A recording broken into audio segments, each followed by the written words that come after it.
Good morning all of you. Welcome back to my channel Nikita Sarathe. आपका मेरे channel में बहुत बहुत स्वागत करती हूँ। और आज हम लोग पढ़ने वाले हैं मौर्य काल के बारे में, जिसमें हम लोग उसके शासक जैसे कि चंद्रगुप्त मौर्य, उनका पुत्र बिंदुसार और उनका पुत्र अशोक, इन तीन राजाओं के बारे में हम लोग पढ़ने वाले हैं, जो कि तीनों ही अपने आप में बहुत इम्पोर्टेंट हैं।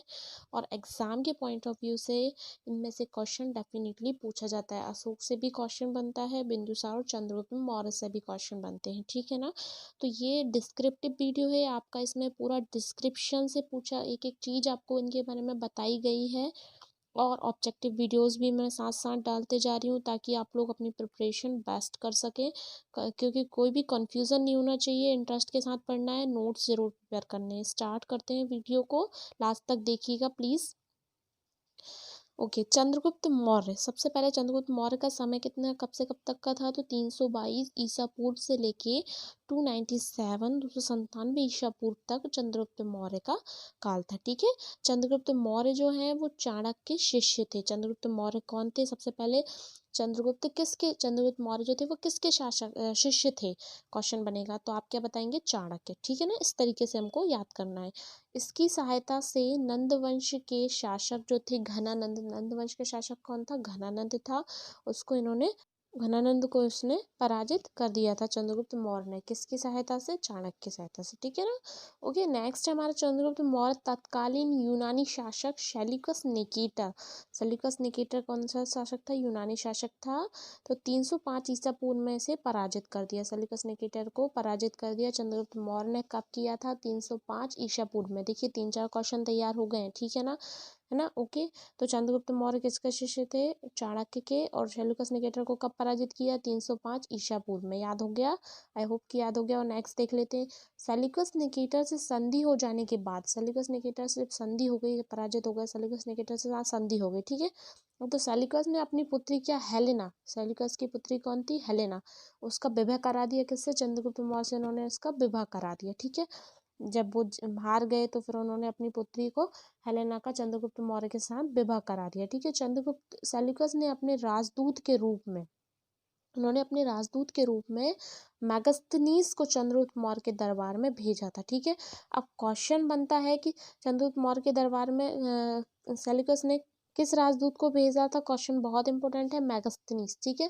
चंद्रगुप्त के दरबार में कौन आया था? मैगस्थनीज आया था, ठीक है। किसने भेजा था? सेल्यूकस निकेटर ने। ओके, तो ये इस टाइप से क्वेश्चन आपको याद होगा। चंद्रगुप्त मौर्य की पत्नी का नाम क्या है? हेलेना, ठीक है। किसकी पुत्री थी? सेल्यूकस निकेटर की, ठीक है ना। 305 में ये युद्ध हार गए थे सेल्यूकस निकेटर चंद्रगुप्त मौर्य से। ऐसे आपको क्वेश्चन बनाने, तो क्रिटिकल नहीं होगा, ठीक है ना। आगे देख लेते हैं। मैगस्थनीज द्वारा लिखी गई पुस्तक कौन सी है? बहुत बहुत इंपॉर्टेंट क्वेश्चन है, वेरी वेरी आईएमपी। नोट्स में लिख लीजिए स्टार लगाकर। मैगस्थनीज द्वारा लिखी गई पुस्तक का नाम है इंडिका, ठीक है। बहुत पूछा जा चुका है, आगे भी पूछा जाएगा। मैगस्थनीज द्वारा लिखी गई पुस्तक कौन सी है? Indica, okay. चंद्रगुप्त मौर्य व्यापक विजय प्राप्त करके अखिल भारतीय साम्राज्य की इन्होंने स्थापना की। इन्होंने व्यापक विजय प्राप्त करी, व्यापक विजय प्राप्त करके इन्होंने प्रथम अखिल भारतीय साम्राज्य की क्या की? स्थापना की, चंद्रगुप्त मौर्य ने, ठीक है ना। आगे देखते हैं। नेक्स्ट है हमारा विशाखादत्त कृत मुद्राक्षस। जो मुद्राक्षस नाटक है, चंद्रगुप्त मौर्य मतलब विशाखादत्त द्वारा लिखा गया मुद्राक्षस नाटक जो है, चंद्रगुप्त मौर्य के लिए वृषल शब्द का प्रयोग किया गया। इसमें मतलब चंद्रगुप्त मौर्य को क्या कहा गया? वृषल। अच्छा, वृषल का अर्थ क्या होता है? निम्न कुल का, ठीक है ना। तो क्लियर हो गया, मतलब वृषल के। अच्छा, क्वेश्चन क्या बनेगा कि चंद्रगुप्त मौर्य को वृषल कब कहा गया? तो मुद्राक्षस नाटक जो है उसमें कहा गया है। किसने लिखी है? विशाखा दत्त ने, ठीक है।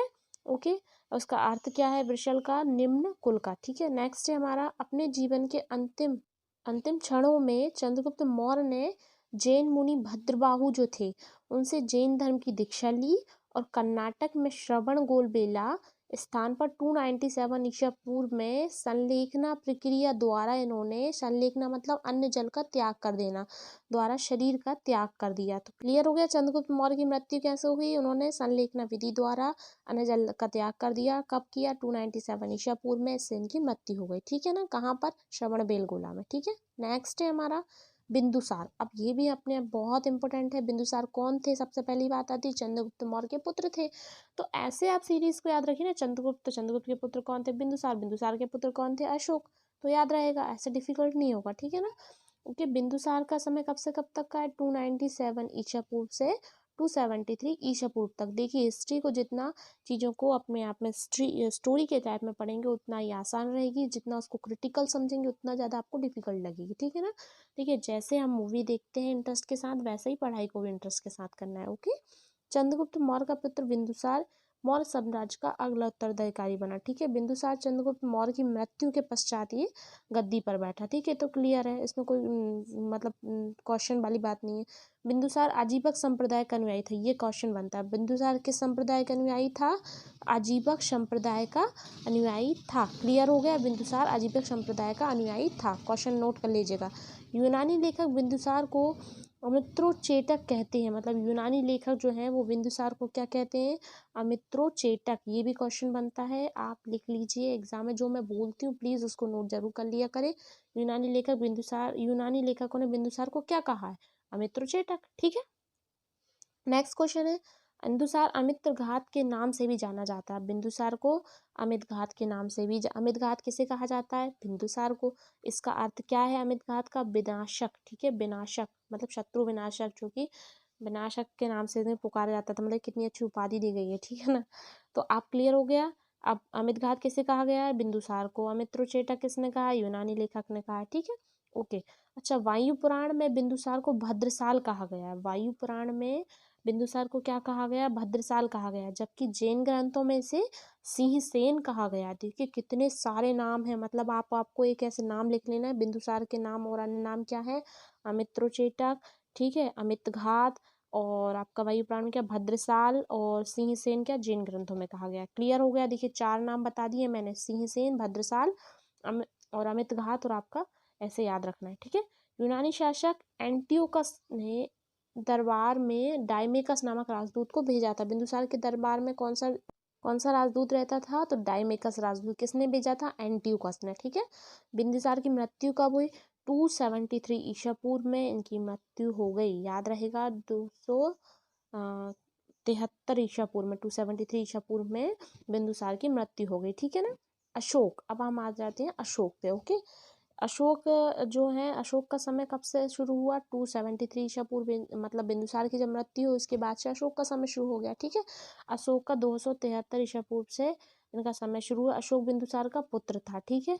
और राज्य अभिषेक से पहले अशोक अवंती का राज्यपाल था। अच्छा, जब इनका राज्याभिषेक नहीं हुआ था, ये कहाँ के राज्यपाल थे, तो अवंती के राज्यपाल थे। ये क्वेश्चन बनता है, ठीक है ना। राज्याभिषेक से पहले अशोक कहाँ का राज्यपाल था, तो अवंती का, अवंती मतलब उज्जैन, ठीक है। अशोक ने राज्याभिषेक के 7 वर्ष बाद, 7 लिखा है, सॉरी गलत प्रिंट हो गया है, 7 वर्ष बाद कश्मीर व खेतान के क्षेत्रों को अपने राज्य में मिला लिया, ठीक है ना। तो ये तो बताते जा रही हूँ डिटेल आपको। अशोक ने अपने राज्याभिषेक के 8वें वर्ष में कलिंग पर आक्रमण कर उसे जीत लिया, ठीक है। तो ये आपको कलिंग पर आक्रमण कब, उसने कब जीता, तो 8वें वर्ष में, ठीक है ना। कलिंग युद्ध में हुए व्यापक नरसंहार ने अशोक को विचलित कर दिया, ठीक है, जिसके परिणाम स्वरूप, मतलब अशोक, कलिंग युद्ध हुआ उसके बाद इन्होंने क्या, अशोक का जो था वो विचलित हो गया, और विचलित होने के बाद इसके परिणाम क्या हुआ, परिणाम स्वरूप उसने शस्त्र त्याग दिए, सॉरी शस्त्र त्याग ने की घोषणा कर दी। मतलब उसने बोल दिया कि मैं शस्त्र का त्याग कर देता हूँ, शस्त्र नहीं यूज करूंगा, ठीक है ना। ओके, कलिंग युद्ध के बाद अशोक ने बौद्ध धर्म स्वीकार कर लिया। कलिंग युद्ध जब खत्म हो गया तो उन्होंने क्या, बौद्ध धर्म को स्वीकार कर लिया। इससे पूर्व कौन से धर्म को मानते थे, तो शैव मत अनुयायी थे, मतलब मतानुयायी थे, शैव धर्म को मानते थे। और उसके मतलब कलिंग युद्ध के बाद क्या, बौद्ध धर्म को अपना लिया, ठीक है। अच्छा, अशोक ने हृदय परिवर्तन होने के पश्चात अपने राज्य में 3 सिद्धांतों का पालन किया। देखिए सुन लीजिए आप लोग, अच्छी बात है, अशोक के बारे में जान रहे हैं। अशोक ने हृदय परिवर्तन होने के बाद 3 सिद्धांतों को अपनाया। कौन कौन से थे, सहिष्णुता, उदारता एवं करुणा, ठीक है, ओके। अशोक ने बौद्ध धर्म के प्रचार के लिए अपने पुत्र महेंद्र और संघमित्रा को श्रीलंका भेजा था। इन्होंने अपने पुत्र संघमित्रा, मतलब पुत्र महेंद्र और संघमित्रा को कहाँ, श्रीलंका भेजा। किसके लिए भेजा था, बौद्ध धर्म के प्रचार के लिए, ओके। अशोक ने अपने शासनकाल में 10वें वर्ष बाद उन्होंने सर्वप्रथम बोध गया की यात्रा की। इनका शासनकाल के 10वां वर्ष चल रहा था, तब इन्होंने क्या बोध गया की यात्रा की थी। तो क्वेश्चन समझ में आ रहे हैं। अच्छा, अशोक ने बौद्ध धर्म के प्रचार के लिए किसे श्रीलंका भेजा था? तो इनके पुत्र महेंद्र और संघमित्रा को। क्वेश्चन बन गया, अशोक ने अपने शासनकाल में बोध गया की यात्रा कब किस वर्ष में की थी? 10वें वर्ष में। ठीक है ना। तो इस टाइप से मतलब कंफ्यूजन नहीं होना चाहिए, कहीं क्वेश्चन बनाते चलेंगे तो याद होता चलेगा। ठीक है ना। और रिकॉल जरूर कर लेना, बार बार बोलती हूँ। देखिए, मेरा फर्ज है कि मैं आपको मोटिवेट करूँ, आपको बोलूँ, इंकरेज करूँ, आपको पढ़ाने के लिए बोलूँ, पढ़ने के लिए बोलूँ। अब बाकी आपकी रिस्पॉन्सिबिलिटी, आप पढ़ते हैं नहीं पढ़ते हैं। ठीक है ना। आगे देखते हैं। अशोक ने अपनी प्रजा के नैतिक उत्थान हेतु जिन आचार विचारों को प्रस्तुत किया, उससे अभिलेखों में उसे धम्म कहा गया। मतलब इन्होंने जो भी अपने प्रचार प्रसार किया, इसके बाद उनको क्या कहा गया? धम्म कहा गया। ठीक है ना। अशोक को अभिलेख लिखने की प्रेरणा ईरानी शासक से मिली। अशोक को अभिलेख लिखने की प्रेरणा कहाँ से मिली? ईरानी शासक से मिली। ठीक है ना। अच्छा, सर्वप्रथम 1807 ईस्वी में जेम्स प्रिंसेप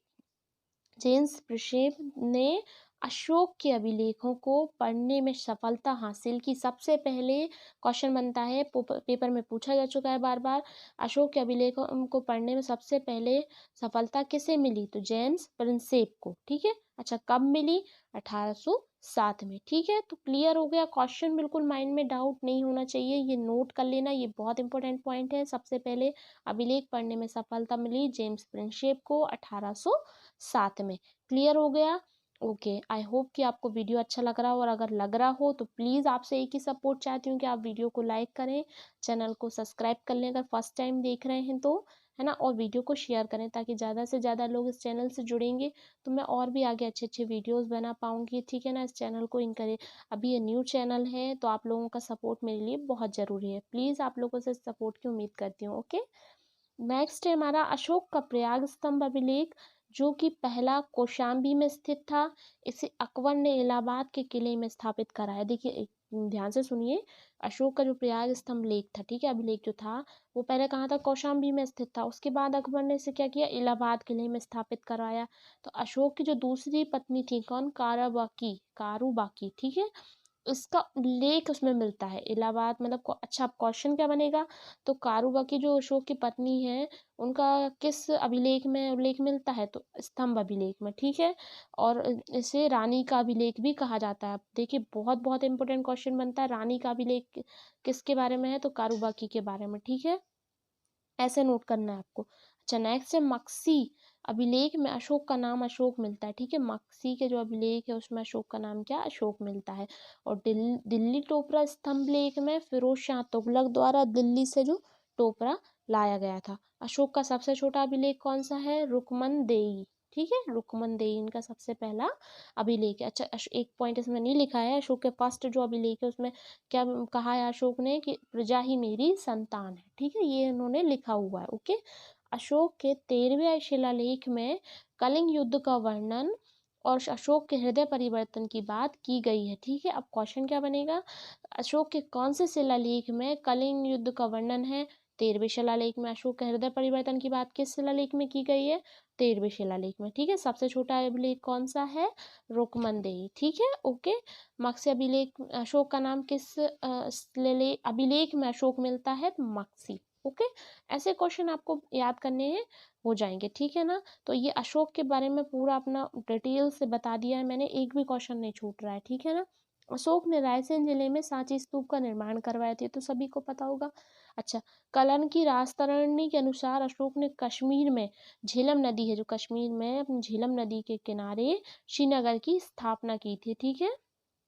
राजतरंगिणी जो पुस्तक, उसके अनुसार बताया गया है कि झेलम नदी के किनारे श्रीनगर की स्थापना की। अच्छा, अशोक का नाम सिंहली ग्रंथों में देवान प्रियम मिलता है। अशोक का नाम किस ग्रंथ में देवान प्रियम मिलता है? तो सिंहली ग्रंथ में देवान प्रियम मिलता है। ठीक है ना। ऐसे याद करना है। ओके। आगे देख लेते हैं। ये हमारा यहीं पे कंप्लीट होता है, ये वीडियो यहीं पर एंड होता है। आप लोगों से एक रिक्वेस्ट करती हूँ, अगर वीडियो पसंद आ गया हो तो जल्दी से मेरे वीडियो को लाइक कर लेना, चैनल को सब्सक्राइब कर लेना। और आप लोगों को बहुत बहुत धन्यवाद। Thank you for watching my video. जिसने अगर कंप्लीट वीडियो देखा हो तो आई होप कि उसको अच्छे से समझ आ गया हो, नोट्स उसने बना लिए हों, और रिकॉल ज़रूर कर लेना। मैं बार-बार इसलिए बोलती हूँ कि आप जितना ज़्यादा चीज़ों को रिकॉल करेंगे उतना ज़्यादा आपको लॉन्ग टाइम के लिए याद रहेंगे, अदरवाइज़ हम पेपर में भूल जाते हैं, ठीक है ना? जब 4 ऑप्शन हमारे सामने आते हैं तो हम कन्फ्यूज़ होते हैं, तो वो कन्फ्यूज़न कैसे हटे हमारा? तो उसके लिए एक ही बेस्ट ऑप्शन है कि चीज़ों को रिकॉल करिए, ठीक है? और एक चीज़ और आपसे बोलना चाहूँगी कि अगर आप वाक़ई में एग्ज़ाम क्रैक करना चाहते हैं, तो मतलब आप अपने अंदर एक हैबिट बना लीजिए। क्या हैबिट बना लीजिए? कि चीज़ों को जानने की इच्छा, मतलब जिज्ञासा, आपके माइंड में जिज्ञासा होनी चाहिए आपके मन में कि मुझे ये चीज़ के बारे में जानना है। कोई भी न्यू चीज़ होती है तो उसके बारे में उसकी खोज इंटरनेट पर सर्च करिए। इतनी सारी चीज़ें हैं हमारे पास, मोबाइल का सही यूज़ करिए, गलत मत करिए, ठीक है ना? अगर आप मोबाइल का यूज़ वाक़ई में चीज़ों को सर्च करने में या जो भी आपको डाउट है उसको क्लियर करने में लगाते हैं, तो मतलब आप डेफ़िनेटली, आई होप कि आप एग्ज़ाम क्रैक कर ही लेंगे, ठीक है ना? मतलब जिज्ञासा मतलब समझ गए ना? कहीं भी आपको कोई भी चीज़ अगर मिलती है उसको जानने की इच्छा है तो प्लीज़ उसको जानिए, तो आपको उससे क्वेश्चंस बनेंगे, ठीक है ना? क्योंकि करंट अफ़ेयर के क्वेश्चन भी हमारे एग्ज़ाम में बहुत देखने को मिलते हैं, तो ये आपके इसी से क्लियर होंगे, ठीक है ना? Okay, thank you, bye bye, thank you to all of you.